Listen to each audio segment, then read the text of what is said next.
High বন্ধুরা, সবাই কেমন আছো? আশা করি ভালো আছো, আর আমিও ভালো আছি।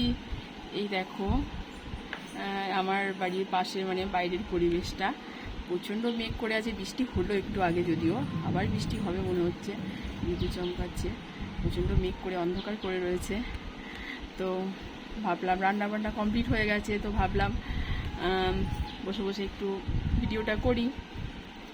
ভালো ওয়েদার আছে, তো ওই জন্য আমার কামা ভিডিও করছিল। ও আমাদের মন হয়েছিল বলে টিপ টিপ করে পড়ছি, দেখতে পাচ্ছি আমি। তো সবাই জামা কাপড় তুলে ফেলেছে। বৃষ্টি পড়ছিল বলে সবাই জামা কাপড় তুলে ফেলেছে, তাই বলছে মিমো। আমাদের মিমো এটা। আর আমার মেয়েও আছে সাইডে, দুষ্টুমি করছে। বিশাল দুষ্টুমি। এই যে আমি যখন চুপি দিতে যাই তখন আমাকে কামড়ি দেয়। এখানে কালকে কামড়ি দিয়েছিল। আর বন্ধুরা, তোমাদের কি লাঞ্চ হয়ে গেছে? আমার এখনো হয়নি। বাই, আবার পরে আসবো নতুন ভিডিও নিয়ে। Bye, tata.